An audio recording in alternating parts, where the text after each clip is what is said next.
NATO has now formally invited Finland and Sweden to join its alliance. Meanwhile, members of the G7 have agreed to try and further tighten the vice on Russia's economy to punish President Putin over his invasion of Ukraine. They're banning Russian gold, the country's second most valuable export after energy, and they've agreed to explore the possibility of imposing price caps on Russian oil. But what impact could these sanctions really have? What are the long-term unintended consequences? And what does all of this mean for your portfolio? Well, my next guest says these sanctions are likely to backfire on the US. Michael Wilkerson is an emerging markets investor and the founder of Stormwall.com. He's a contributor to Barron's, The Hill, Jackson Hole Economics, Newsday, and MarketWatch, amongst others. He has over 3 decades of experience as an investor, financial advisor, and executive, including as the CEO of Helios Fairfax Partners and managing director at Lazard. He's currently the chairman of Charity Water, one of the world's largest NGOs focused on solving the international water crisis. And Michael is also the author of several books, including the soon-to-be released Why America Matters: The Case for a New Exceptionalism. Michael, very good to have you join us here on Kitco. Welcome. Thank you, Michelle. Great to be here with you today. All right. Well, Michael, before we get into the bigger picture of sanctions here, I want to start off with the gold ban. And President Biden recently tweeting that the US has imposed unprecedented costs on Putin to deny him the revenue he needs to fund his war against Ukraine, and that the G7 will announce that we will ban the import of Russian gold, a major export that rakes in tens of billions of dollars for Russia. We had the British Prime Minister Boris Johnson echoing that sentiment, saying that this ban will hit Putin hard, that the measures will directly hit Russian oligarchs and, quote, strike at the heart of Putin's war machine. Now, this gold import ban will apply to just newly minted or refined gold, at least according to Downing Street.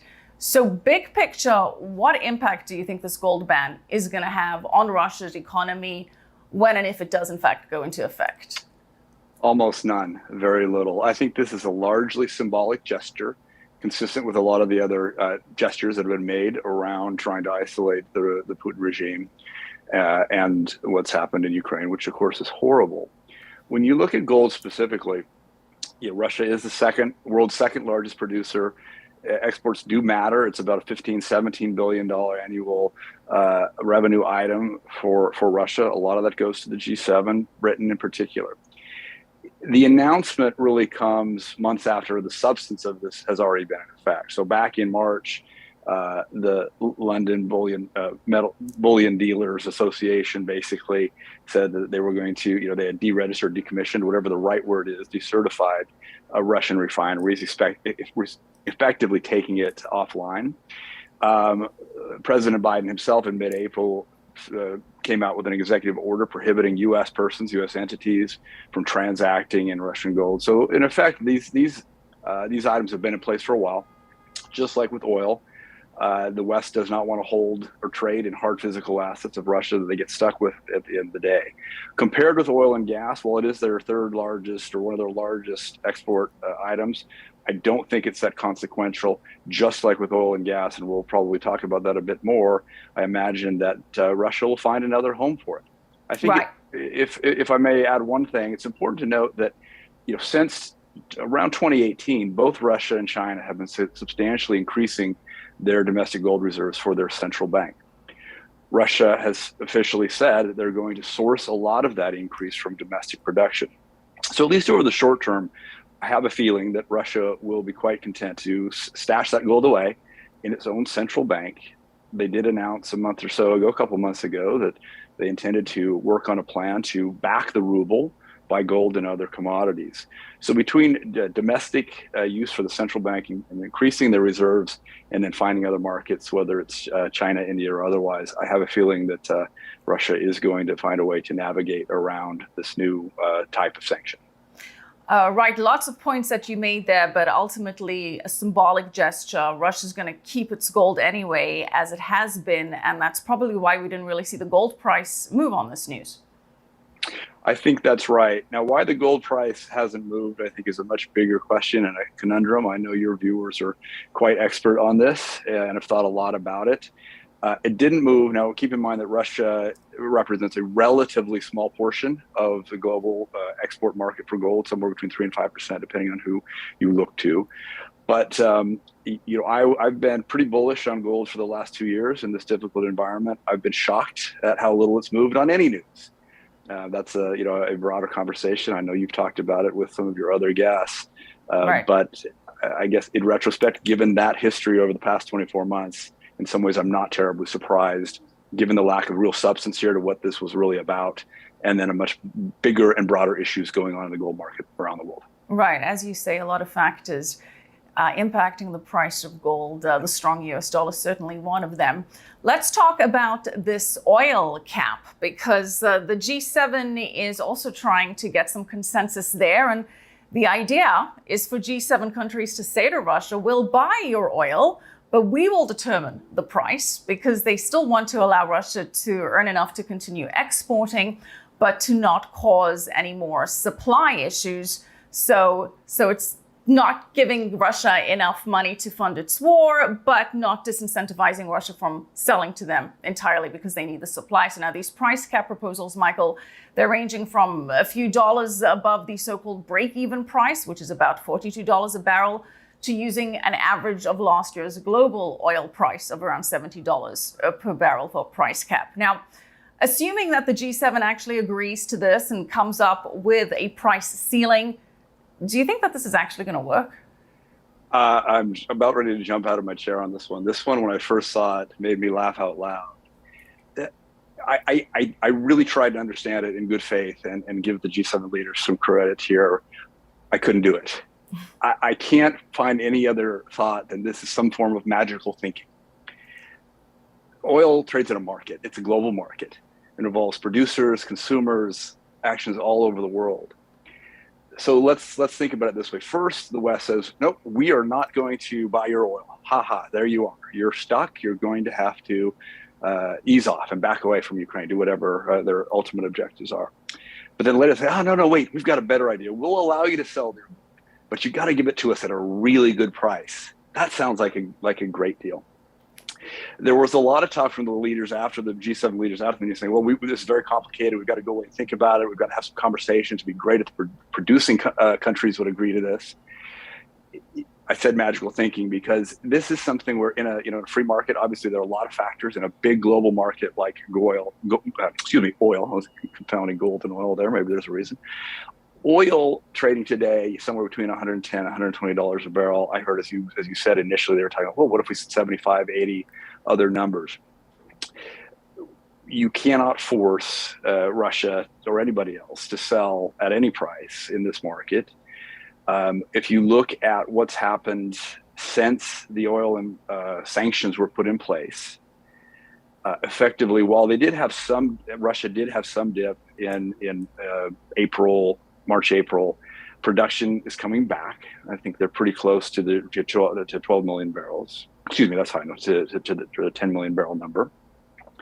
And they are exporting. They're not exporting to the West. They're not exporting to the G7. They're exporting to China. Right. They're exporting to Russia.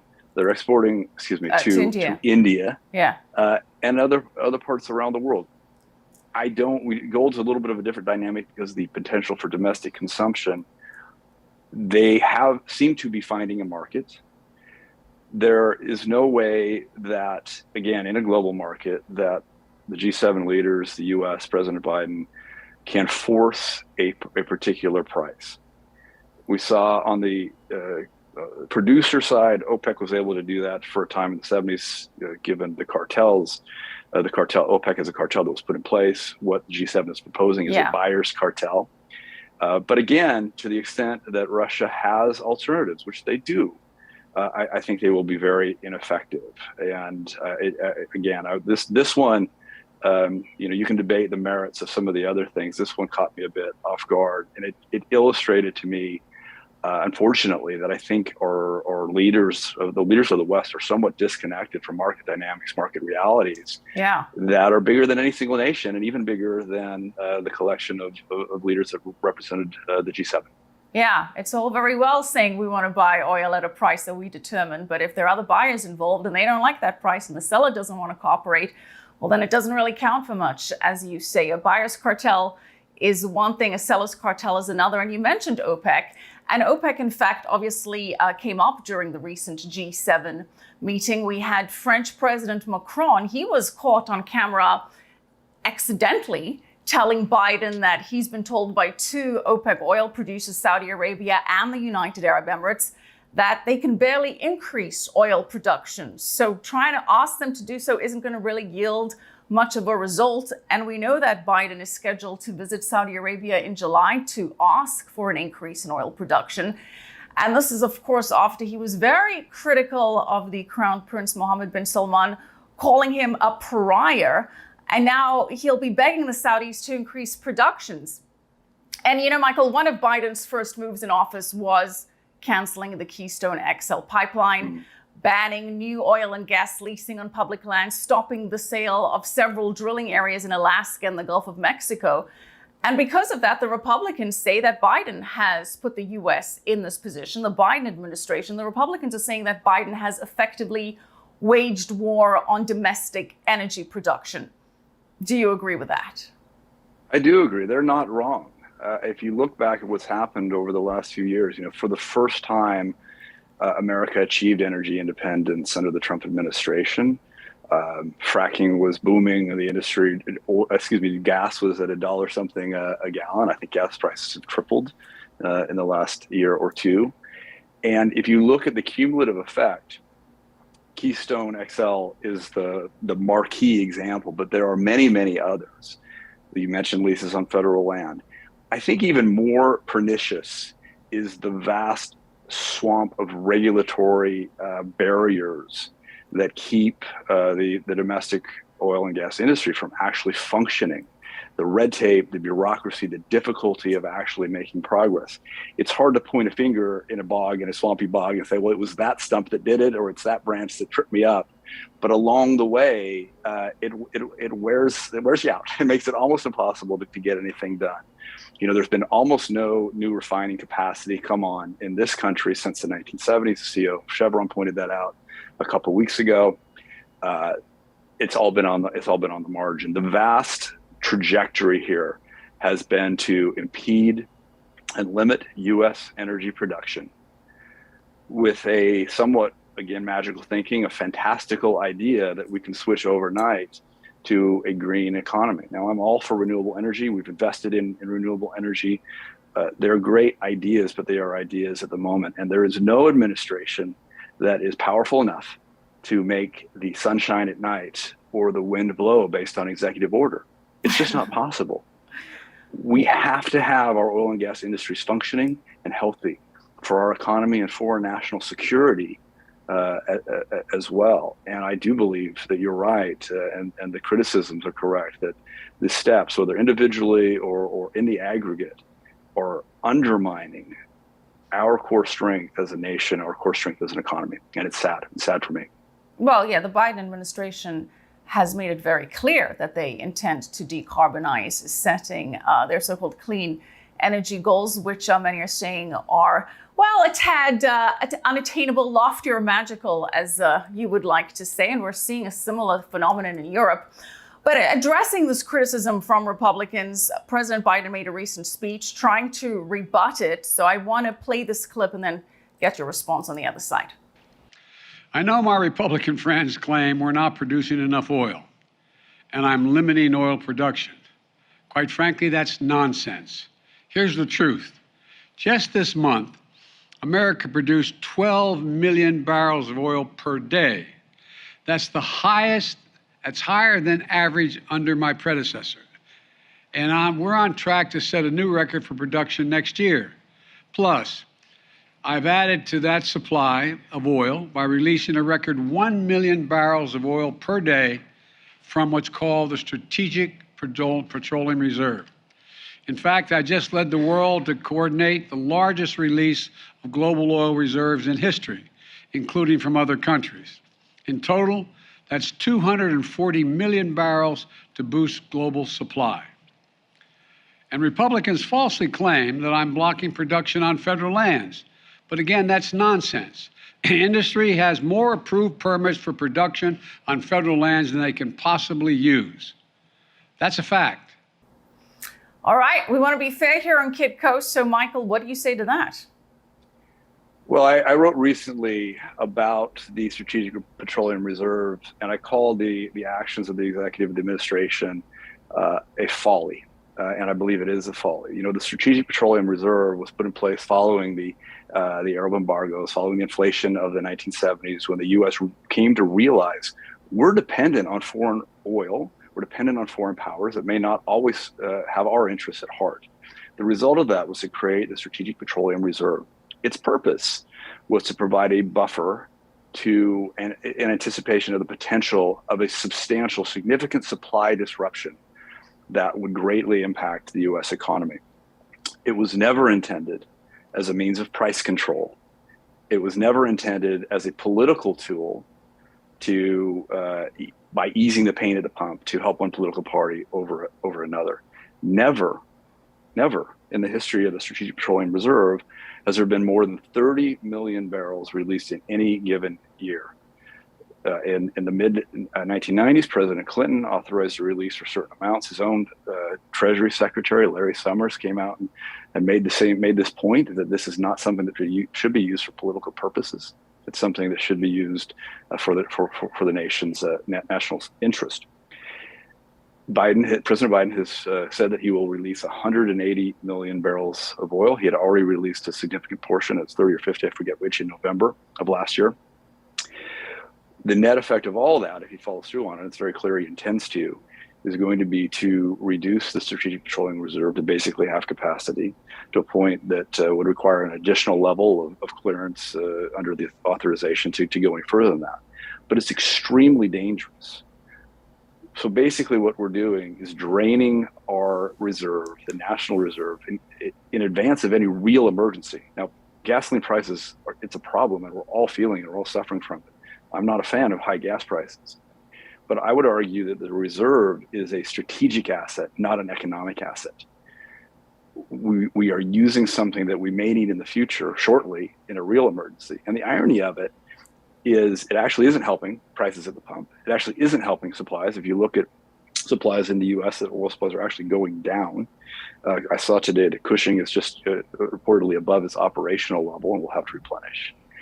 But the irony will be that if a year from now we have to replenish the Strategic Petroleum Reserve at a higher price than what we were able to realize it from it today, after it was filled under President Trump at one of the lowest levels in time. So during the preceding few years, the reserve was topped up, it was maintained at a high level. And again, in an era where oil was quite low, retail gas prices were below $2. Here we are now draining it, and we're going to have to fill it when gas may be as high as $10. Lunacy. All right, so you're saying that this is actually putting the U.S. in a potentially more precarious position for the future if we're tapping a reserve when we don't really need to be tapping into it just yet. I get that point, and it is perhaps a dangerous move. But on the bigger picture, where he says that Republicans are falsely claiming that the administration has been blocking production, is that valid? It's not. It's not valid. You go back to day one executive order to kill Keystone XL. Okay, that again was one of the most egregious things that put a dagger in the heart of the American energy industry. I made the point that you can point to any particular federal leasing, oh, we're still allowing it. It is the bureaucracy, the regulatory red tape. It is clear there is no one in the administration who is interested in motivating domestic production. You see it, as you mentioned, the trip to the Middle East, overtures made to Venezuela, overtures made to other places, including potentially Iran. It appears that the administration is prepared to do almost anything to lower gas prices, except the simple thing that lies right in front of them, which is to allow American entrepreneurs, American companies to do what they were made to do, which is to support this economy and to help keep America safe and free and its economy running and people with jobs. This is the other sad portion of this is these actions are killing jobs in America. Right. And of course, we've had this narrative for the last decade or so, which has been very anti-carbon, very anti-fossil fuels. And that's, of course, also led to investment lacking in these sectors. So it has created a slowdown of the industry at large. And now we need them to, get back pumping. And it just doesn't happen overnight like that. It doesn't happen overnight. The issue is actually much worse because there are, in the US, in Europe, a lot of these financial institutions are now restricted by CSR policies from actually investing in these traditional industries, whether it be oil and gas, coal, or otherwise. They can't do it because they're afraid of the woke mob showing up at their shareholder meetings and terrorizing them. These projects are incredibly expensive, incredibly complex. They run over multiple years, lots of regulatory red tape, very complicated. And the risk that is required, imagine if you were a project financier in Keystone XL, whether a debt provider or the developer itself, the equity below the debt. Do you think that even if Biden undid the executive order, that it's going to be easy to restart that project? There's so much risk involved and so much uncertainty that even if you said, yes, the project is back on today, a financier is always going to weigh the risk of what if the regulatory environment changes again tomorrow? Right. Yeah. So I think it is incredibly difficult because we've now created an environment where our most important industry, our biggest projects, can't get the financing that they need on any kind of reasonable terms. And this I think is one of the underlying issues here is that even if we get a shift in the political environment, the financiers, the banks, the non-bank lenders, and the developers are really going to struggle to make a convincing case about the risk-adjusted reward. Right. Well, the ESG narrative, of course, has permeated the industry in the US and in Europe and elsewhere in the world. But I want to go back to the big picture here, because the sanctions against Russia, we've already seen them hurt American energy interests and hurt Americans' pocketbooks. But you're saying that they're going to hurt American and Western interests in several ways by putting food and energy security at risk and by undermining the US-dominated global financial system. I want to break those points down, but before we get there, you also make the broader point that sanctions rarely achieve the desired aims anyway. So expand on that for us. So sanctions are often articulated as a means to break the will, of the counterparty, to bring them back into the fold of the allies. They're couched in economic terms. The reality, and you can look at over a long history of sanctions imposed in the 20th century or even before, going back in history, they rarely work as an economic matter. They often backfire. They're clearly a political tool that says, all right, well, we're not prepared to engage in a war, in a hot war at least.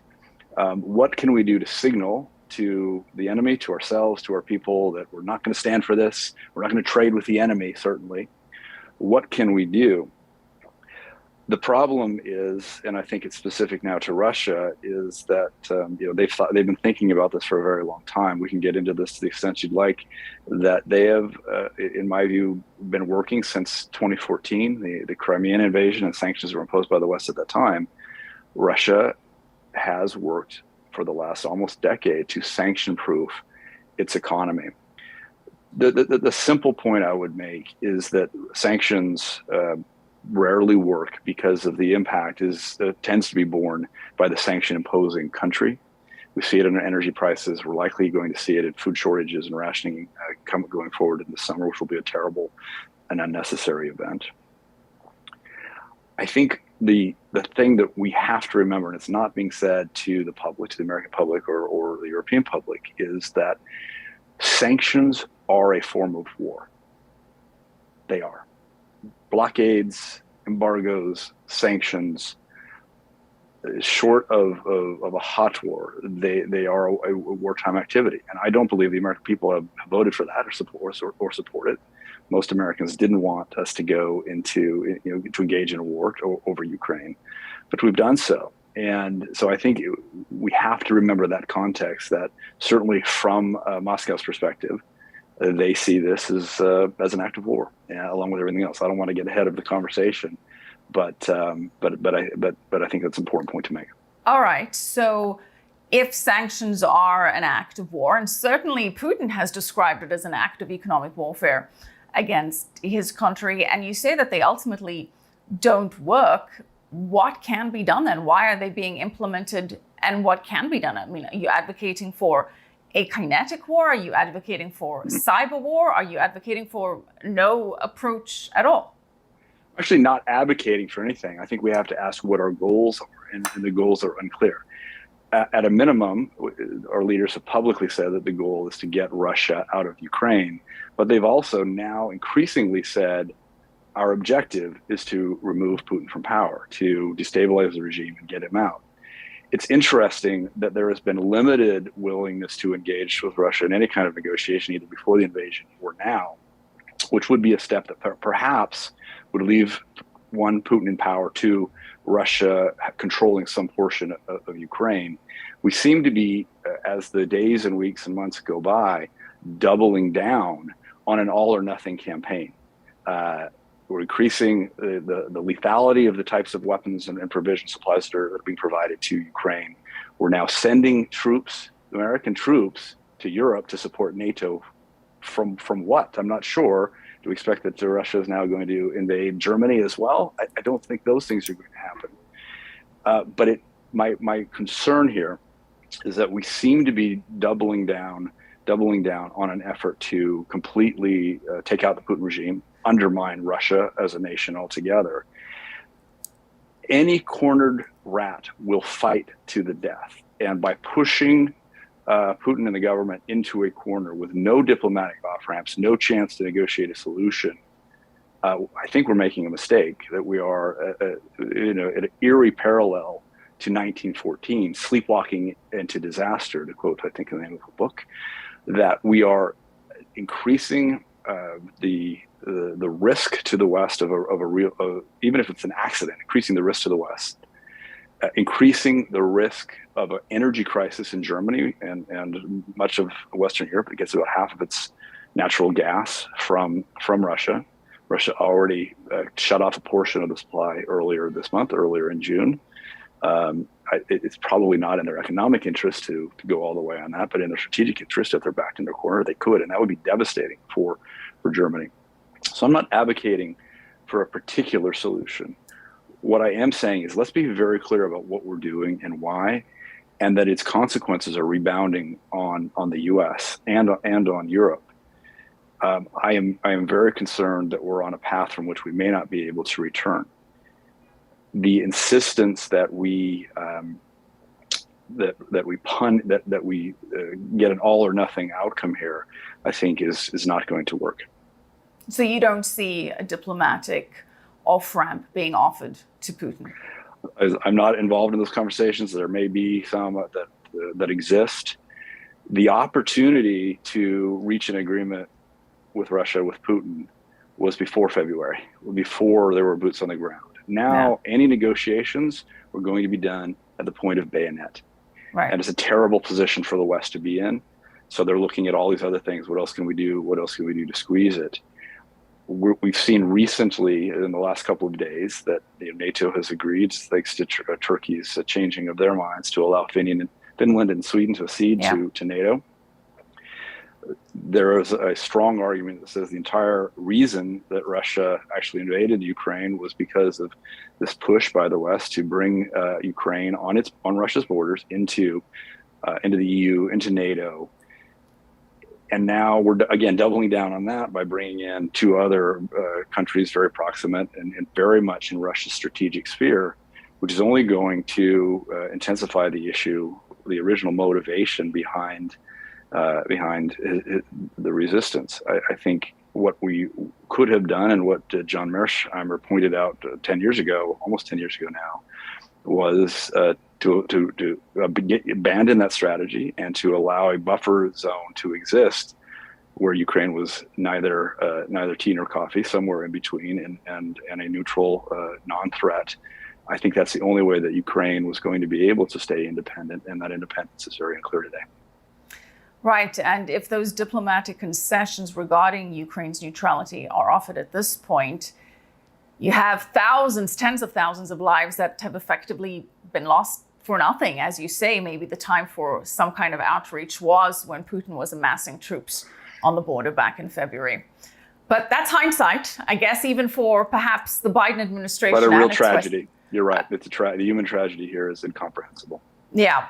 So at the risk of putting you on the spot, how do you see this playing out then?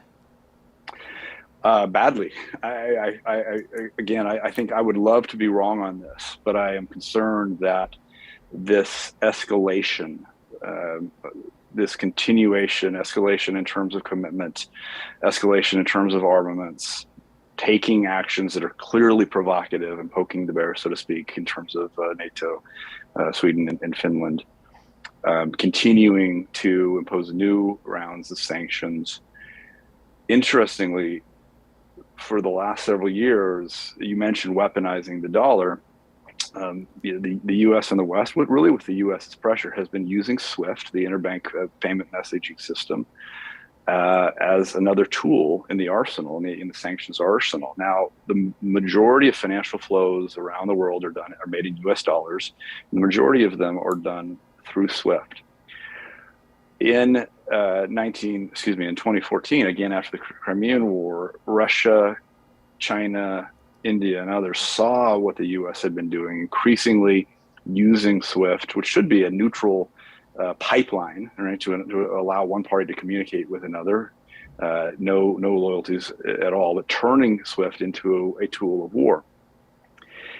The problem with that has been that China, Russia have been working pretty diligently over the past decade to create their own alternative payment systems, messaging systems. They've had some success, certainly not going to replace SWIFT today, but we're creating these significant motivations for China, for Russia to realign away from the US, away from Western financial institutions. I am answering your question, believe it or not. I'm saying, how is it going to end? I think what we are doing, however the war itself specifically ends, which doesn't look great for Ukraine at the moment, but this is something we'll watch. The bigger picture here is it's going to end badly because the collection of all of these actions, these sanctions, using the financial tools as, again, instruments of war, these are not going to endear Russia to us. They're not going to endear China to us. They're not going to make them feel, wow, I really miss being part of the Western family. I want to come home. Right. Rather, they are pushing them into a strange bedfellow of an alliance, pushing them further and further away from the U.S. and thus from U.S. influence and from the influence of the dollar. It's not going to happen overnight. It's clearly happening. That is detrimental to U.S. interests. It is detrimental to the dollar. The dollar remains strong for the moment for all sorts of reasons, but it's a long-term negative. Yeah, and that point has actually been made by a number of guests on this show, saying that weaponizing the dollar is ultimately going to damage its status as the sole global reserve currency, that this is really going to backfire in a very bad way on the US. Now, we speak about the dollar, but with all of these sanctions, we see that the ruble has been one of the top performing currencies this year. The ruble rallied this week to its strongest level in more than 7 years. And this has partly been because of Russia's announcement that it would back the ruble with gold and other commodities. And in one of your recent works you wrote, and I'm quoting you here, that in addition to his role as pillager of Ukraine, Putin may well be destined to kill the current global fiat monetary system. Explain what you mean by that. Explain what this whole move means for the concept of fiat currency, which is backed by the full faith and credit of its issuing governments.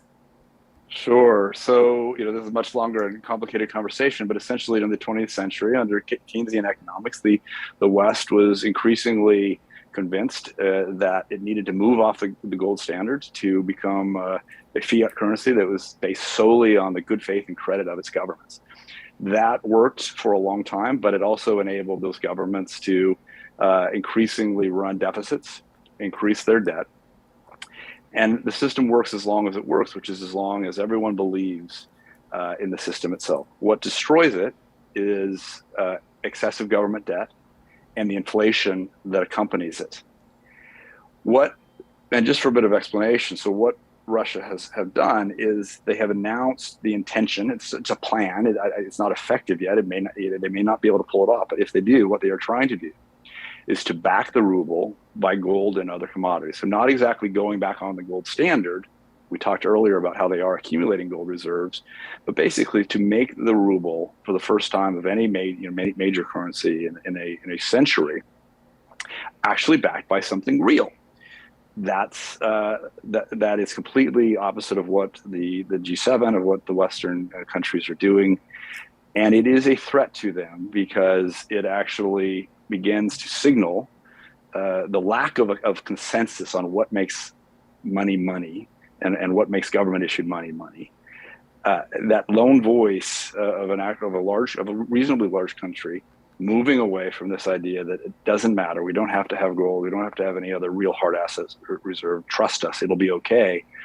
As we see in the U.S., rising inflation, as we see national debt above 30 trillion, not including personal and corporate, just government debt, roughly $90,000 a person, and a suspicion that perhaps government may be intentionally using inflation to help erode the value of the dollar and the value of the debt that it holds, that it's obligated to Americans and to people around the world. So what I meant was this may be a harbinger of an undermining of that system, of an undermining of the credibility of the Western economies. Now, whether that has anything to do with the strength of the ruble, I have no idea. It was a dollar would buy 75 rubles before the war. When sanctions were first imposed, the ruble fell to 130, 139, I think it was. And as you point out, it's now at a 7 or 8 year high. It's done incredibly well. Russia's running its largest current account surplus, I think, ever, while the U.S. has its largest current account deficit ever. Hard to say what's driving the ruble, whether it is that prospect that maybe there's going to be some there in terms of commodity backing. It could also be that you can't trade the ruble right now, or at least the West can't, so there's not really price discovery going on in it. Russia has insisted that its foreign debt must be paid in rubles. That's caused some consternation. Russia's technically in default right now. It has the funding, the ability to pay its foreign debt obligations, but no Western power can convert its rubles. Yeah. So it'll be interesting to see how this plays out from a legal perspective as to whether Russia's in default or whether the sanctions that have been imposed are the real issue here. But it's a different kind of default than what we saw from Russia in 1918 in the Bolshevik Revolution, or even in the 90s when Russia defaulted it on its domestic debt.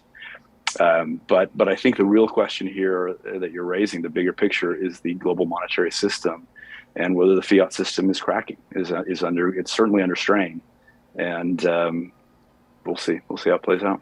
Yeah, we have had a number of very smart people on this show making the argument that we're about to see the bifurcation of the monetary system, and that we could very well see the likes of China and Russia come out with commodity-backed central bank digital currencies, and that the monetary system as we know it may very well be beginning to phase out. So as you say, that's still to be determined, but it does seem as though this could be one of the unintended consequences of the broader sanction movement. I want to talk about some of the more specific impacts that you see these sanctions having on the US economy and the global economy, because you're saying that food and energy prices will continue to rise across the Western world for the foreseeable future. So elaborate what you see happening there. Yeah, thank you. Now, coincidentally, I happen to be sitting this week in Geneva, Switzerland. And Geneva is the home to a lot of the world's big commodity trading houses, energy and otherwise. I've had some conversations, some discussions, formal and informal. And it's pretty clear that oil traders are seeing an environment, and energy traders are seeing an environment like they have not seen. I think there is concern that things are going to get worse before they get better. We're seeing impact across, I mentioned U.S. inventories are going down despite the release of the SPR. We're seeing gas supplies are increasing, but that's only because consumers are taking a pause on prices at above $5 a gallon. One of the real issues is natural gas. As I mentioned, Europe is highly dependent on Russian natural gas and natural gas for its supply. The spread between EU natural gas and US natural gas is blown up. I think there's a premium of about 100-120% right now between the two. And I think there is significant supply chain constraints coming that have not been worked out of the system. Now, why does that matter for food? So we know that it is going to keep energy prices high as a result of all that. Well, let's take the U.S. as an example. In the U.S., somewhere around 75% of all of the food that we consume, everything we buy from the grocery store, from the supercenter, whatever it is, that food got to our local distribution center by a truck. That truck runs on diesel. That diesel is used for a truck that's often owned by an owner-operator, i.e. by the trucker himself, who's finding it incredibly difficult to make ends meet and run his truck or her truck profitably. So you're seeing increasing price pressure on food, but you're also seeing actual supply chain issues, right? So we've got no formal embargo on Russian grain, but we've got blockades. We've got issues in terms of getting grain out of the Ukraine, Russia, fertilizer.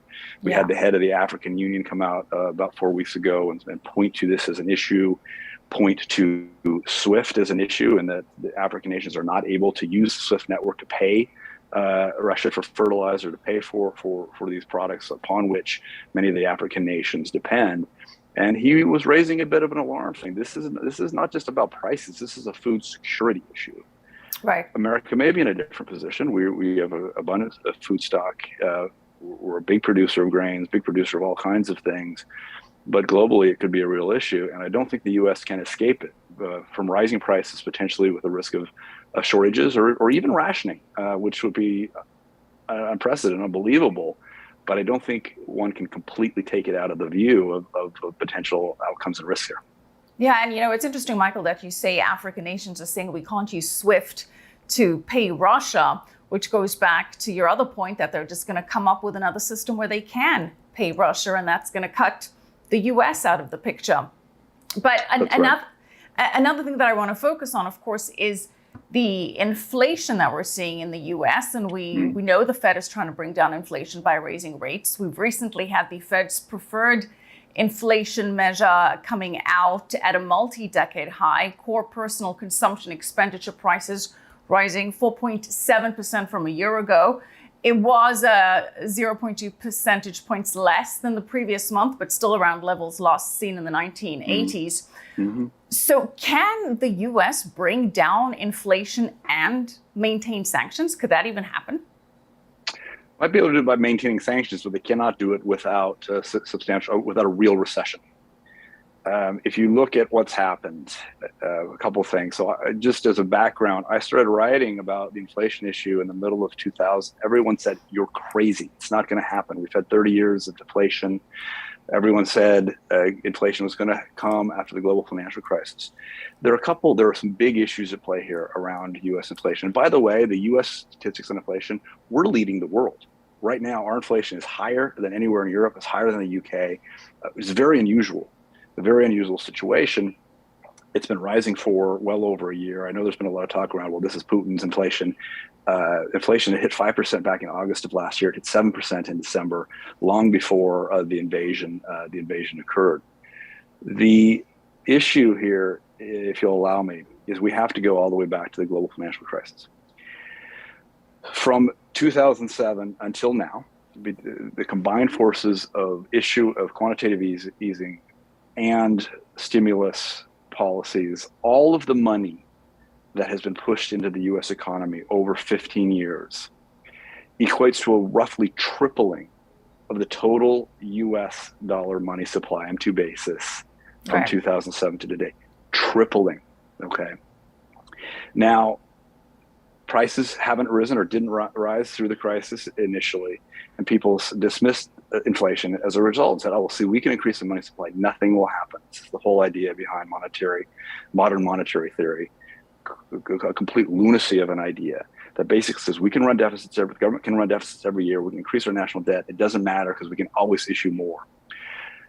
What happens in inflations, and if you look back over the history of 20th century inflations, from the worst of it in the Weimar Republic, but even other inflations in the US, other inflations in Europe and around the world, the rise in prices always lags the rise in money supply, often by several years. Yeah. But it never fails to meet it. If you look at all the data, somewhere between 60 and 100% rise in prices to match the rise in in the monetary base. What that means is that all else equal, even without a worsening sort of shock, just running its course, inflation may run somewhere between 8 and 12% over the medium term, 3 to 5 years, in my view, just to catch up. Now, Keynesians disagree with me profoundly on this, but I think I'm right, and I hate to say it.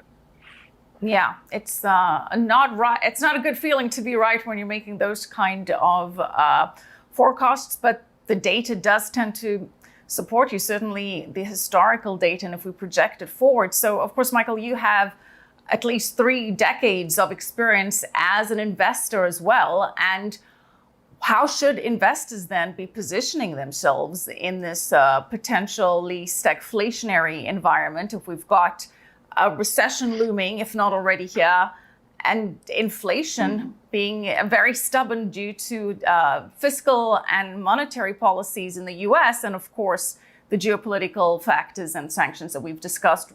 What would you advise for an investor to do in terms of portfolio positioning? Right. Well, the first thing I would say is that 30 years of financial and investing experience is not enough. You need 300 years to really get a picture of what's going on here, because nothing in my lifetime, nothing in your lifetime provides adequate frame for the moment that we're in right now. You have to look at these long cycles in history. You have to look well beyond it. The last time we had anything similar, analogous to this, was the 1970s. Okay, I was in short pants. It's irrelevant what's happened in the last. We've of course gone through this very long period of easy money, a zero inflation rate policy period, where we've seen asset bubbles in every single asset class. It is an incredibly difficult time to try to think about where should one invest at this point. What do we know? In an inflationary environment, we know that fixed income, that bonds, that sovereign debt will likely perform poorly. In the rising inflationary environment, bonds will do poorly. In highly inflationary environments, equities tend to do okay, although they don't make up for all the loss. They tend to get closer to inflation. The issue, of course, here that's unique about this is this fact that we have been in this long period of zero or low interest rates, where multiples to earnings were so high that we've seen some of the air come out of that particular balloon, especially in growth equities. Multiples have come down. I am concerned. I don't believe that we've hit the bottom. I think there's a long way to go. So I'm incredibly, I'm not in a position to say growth equities feel like a good place to be. We've also seen a bit of a real estate bubble for the same reason. The values of everything having gone up, and with so much money floating around the economy. The only place that I get even somewhat comfortable right now is in commodities, for the combination of all the reasons that we've talked about. Yeah. In particular, energy, in particular food and the agricultural complex, I think will likely perform well for bad reasons, for reasons that I wish didn't exist. But from a purely investment standpoint, I think they are areas where one can have some greater degree of confidence. Metals are a conundrum to me, as we started the program talking a little bit about gold in the metals markets. Industrial metals will probably do a bit worse if we do hit into a stronger recessionary environment. I'll let one of your other guests tell us where gold is going to go, because I've been wrong for 2 years straight now. Well, that has been the conundrum for many gold investors and for many gold analysts. But we want to focus back on your area of expertise. And before I get to your next book, I do want to go back to one of the bigger pictures that we touched on slightly, but that is from your previous work. And that is the broad historical precedence of sanctions actually not even working. Because you've written extensively, citing several examples, how sanctions, and not just with the case of Russia, but sanctions implemented by the US and other countries against other, shall we say, nefarious actors, have failed. So expand on that for us. It's easier to find examples of sanctions and embargoes that didn't work than of those that did. So we can go back to the big events of the last century, focused around World War II. The U.S. embargoed weapons and petrochemicals from the Nazi regime in the 1930s.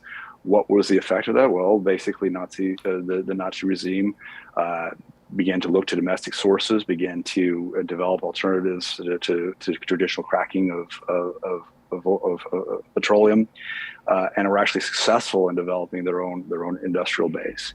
But perversely, cutting off in the 1930s, before the war, the regime from a lot of the access to a lot of those products, petroleum and otherwise, created great incentive against the advice of his generals who knew what they were doing militarily. But it gave Hitler a lot of motivation to start to look eastward, to look towards Ukraine, the same areas that we're talking about now, to capture the oil fields, to capture the agricultural riches of the black soil of the Ukraine. So in a weird way, sanctions didn't work. I'm not saying we should have done the things, the strong resistance against Hitler. I'm just pointing out the facts. They didn't work. We put in sanctions against the Stalinist regime, put in sanctions against the post-war USSR, Soviet Union during the Cold War. You can only call that a success if your time span is 50 years, 100 years. Over any shorter time frame, it doesn't work. We've had sanctions imposed against Iran since the Iranian hostage crisis, almost 40 years, varying degrees, sometimes less, sometimes more, sometimes we've had rapprochement, we've tried to be on friendlier terms, worse terms, strong sanctions under the Trump administration here, oil sanction otherwise. What has happened? Well, it has been effective in devastating the Iranian economy. It has hurt the ordinary man, woman, family on the street. Has it undermined the regime? Absolutely not. It's only made the regime stronger, more extreme, I should say. Maybe it's not stronger, I'm not sure. Certainly more extreme. And the worst part of it is it's moved the moderates within the country towards the extremes to say, yes, America is the great Satan. Look at what they're doing to keep our country down. And we inadvertently are creating a situation where we're motivating terrible regimes like the Iranian, like the Putin regime, to carry on, to fight harder, to defend their rights, to protect their people, to wage proxy wars against, in Iran's case, against Israel and otherwise. I am not at all advocating supporting these regimes.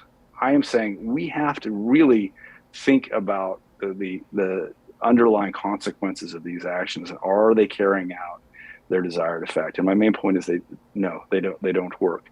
Those are three examples, three big ones: Iran, Nazi Germany, and the Soviet Union. There are many others. We give smaller examples. Even look at Venezuela recently, Cuba. Just like Iran, the economies are devastated. The people are impoverished. The same corrupt leaders continue their corrupt leadership, and the regime never changes.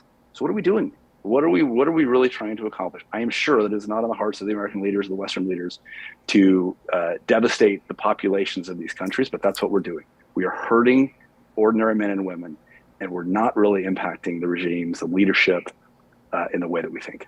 Well, Michael, you could argue that when you harm the population to such an extent, as devastating as it is, it foments anti-regime sentiment, and that may result in an overthrow of the regime. It is the hope. It is the hope. It is what we hope will happen, not always the intention. And to your point, in fact, there's been a lot of research on this, including in the book Economic Sanctions Reconsidered. And that actually looked at 170 cases of economic sanctions since World War I. And it found that only 13 cases of sanctions, in fact, worked as intended. And according to that study, one of the most recent cases of effective sanctions involving the US was back in 1993. And that was the US versus Guatemala. In 1993, after President Serrano dissolved Congress and said he would rule by decree, the US and European nations threatened sanctions, and then business owners, scared of the economic impact, helped force Serrano out of power and installed a new president. So the economic conditions led to discontent of the people and the regime change. But as you say, the success of sanctions in effecting real change is very dubious, very questionable. And in the interim, back to the sanctions against Russia, while they may not yield the results that they hope that they will yield, in the meantime, it is putting the US in a more precarious position with regards to energy security, with regards to food security, security of the global monetary system, and security of the dollar as the global reserve currency. And of course, America's standing on the world stage is also being impacted here, which brings me back to the future of America and brings me back finally to your upcoming book, Why America Matters, the Case for New Exceptionalism. And in the book, you say that America is neither declining nor dying, but in a winter season. So finally, give us a taste of what we can expect from your new book. Well, thank you. This has been a labor of love, but it's been a big labor. Coming out in October. And I try to answer the basic question of who are we, where are we going, and why are we so divided? And I look at a bit of our current situation, some of the very same challenges that we're facing right now, the crisis of circumstances, whether it be the pandemic, inflation, rising China challenge, one. Number two, crisis of identity. Americans, we don't really know who we are anymore, and it's especially true for younger generations, and that's a problem if you don't know who you are as a nation. Number three, a crisis of institutions. We no longer trust them because they no longer trust us, and they're acting as such. And then number four, crisis of engagement. That the combination of all those things means we don't really know how to engage with the world on from a foreign policy perspective. And so I use this opportunity to do a little bit of a refresh on why America matters historically. I think that America's had a unique role in the world.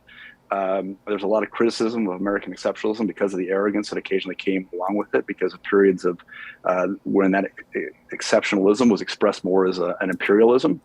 It's actually not the heart of American values. The Founding Fathers were very much opposed to adventures abroad in search of monsters to destroy, as John Quincy Adams said long ago. But the idea here is that America still matters in the world. The world needs America. Why? The world needs a shining light of democracy, needs a strong economy. We are entering a new geopolitical phase of conflict, of global conflict, different than the Cold War, but a rising China who is formally and officially confirmed their ambitions around the world, and they do see America as an adversary and as the leading barrier or the main barrier to them achieving their global functions. It has never been more important that America recognize who it is, get back to some of those core values. But one of the main points I make is that we can't go back to the past. This isn't let's return to traditional values and make things just like they were 100 years ago. Not realistic, not possible. 21st century problems require 21st century solutions. I try to not just identify the problem, but give a little bit of a hopeful and helpful prescription of some ways that we might actually find our way out of this dark winter, as you described. Because I do think America's worth fighting for. I think we've got the greatest country in the world. We've got some of the greatest resources, both in terms of natural capital and human. But we have to remember what got us there and why, and what values are associated with it, because those values are under attack, and it's a sad day. And Michael, when is the book out? October of this year. Okay. So we'll be out in a few months. These things always take longer, and believe it or not, supply chain issues have affected the book industry, the publishing industry, just like everything else. So what should have been out actually this month has unfortunately been delayed. Okay. Well, we look forward to having you back when the book is out, Why America Matters, the Case for a New Exceptionalism. Thank you for an exceptional discussion. Really appreciate you joining us from Geneva. Great to have you with us here on Kitco News, Michael Wilkerson. Thank you, Michelle. Great to be with you. And thank you for watching Kitco News. I'm Michelle Makori. We'll see you next time.